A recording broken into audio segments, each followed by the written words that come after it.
রবিবার হলেই মনটা আর বাড়িতে থাকতে চায় না। আগে প্রায় প্রত্যেক রবিবারেই আমরা বন্ধুরা মিলে ঘুরতে যেতাম। এখন সেটা হয় না বললেই চলে। আগে তো আমরা 6 জন ছিলাম, যে কোনো সময় বেরিয়ে যেতে পারতাম। আর এখন আমরা বাবা মা হয়ে গেছি, মন চাইলেই সবসময় বেরিয়ে যেতে পারি না। যাই হোক, অনেক দিন পর আমরা 4 জন মিলে ঘুরতে বেরিয়েছিলাম। আর যাওয়ার পথে প্রথমেই আমরা গাজলডোবায় একটা হোটেলে দাঁড়ালাম। এখানে দাঁড়িয়ে আমাদের পুচকু দুটোকে একটু খাইয়ে নিচ্ছিলাম। আর আমার এই বন্ধুদের কোথাও বেরোলে আগে শুধু খিদেই পায়, তাই আমরাও সবাই মিলে একটু খেয়ে নিচ্ছিলাম। আর গাজলডোবা গেলেই সবার আগে যেটার কথা মনে পড়ে সেটা হচ্ছে চিংড়ির চপ। তাই আমরা চিংড়ির চপ একটু খেয়ে নিলাম। আর খেয়ে দিয়ে আমরা বেরিয়ে গেলাম আমাদের আজকের ডেস্টিনেশনের উদ্দেশ্যে। এই ভিডিওটা বেশ কয়েকদিন আগের পোস্ট করছি অনেক দেরিতে। আমাদের উত্তরবঙ্গ মানেই কিন্তু প্রাকৃতিক সৌন্দর্যে ভরপুর একটা জায়গা। উত্তরবঙ্গে কিছু থাক আর না থাক, প্রাকৃতিক সৌন্দর্যটা সবার প্রথমে আছে। এই জায়গাটা হলো ওদলাবাড়ির চালতাবন। বেশ কয়েকদিন আগে এটা কিন্তু খুব ভাইরাল ছিল, তাই আমিও ফেসবুকে বেশ কিছু ভিডিও দেখে আমরাও চলে গিয়েছিলাম এই জায়গাটাতে। জায়গাটা আমার ভিডিও দেখে এতটাই ভালো লেগেছে যে আমরা আর দেরি করিনি। আর আমরা যেই উইকে গিয়েছিলাম, পরের উইক থেকে নাকি জায়গাটা বন্ধ করে দেওয়া ছিল। মানে কোনো একটা জায়গা ভাইরাল হলে তো সব মানুষই সেখানে যায়, সে কারণে কিন্তু ভিড়টাও বেশি হয়। আর যেহেতু এই জায়গাটা ফরেস্ট ডিপার্টমেন্টের আন্ডারে ছিল, আর এখানে হয়তো বন্য পশুও দেখা যায় মাঝে সাঝে, সেই কারণে এই জায়গাটাকে বন্ধ করে দেওয়া হয়।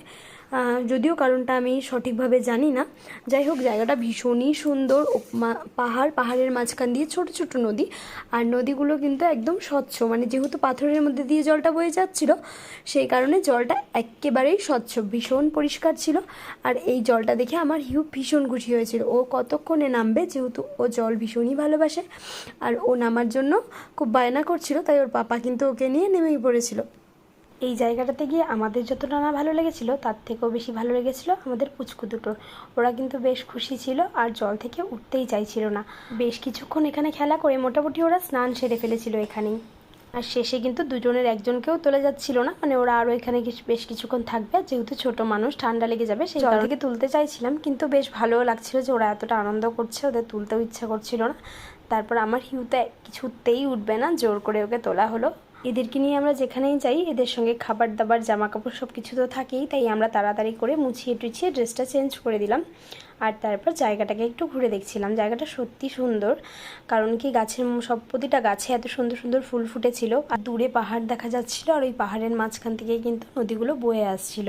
নদীর নিচে একদম পাথর, যার জন্য একদমই স্বচ্ছ জল, আর জলগুলো সামান্য পরিমাণে ছিল। বেশ ভালো লাগছিল দেখতে।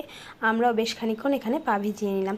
আর এই গাছটা না ভীষণ সুন্দর ছিল, একদম হেলানো, মানে একদমই নিচু একটা গাছ, যে কেউ উঠতে পারবে আর ফুলও পাড়তে পারবে। আর গাছে এত সুন্দর ফুল ছিল, সেই কারণে আমাদেরও শখ হয়েছিল একটু ফুল পাড়ার।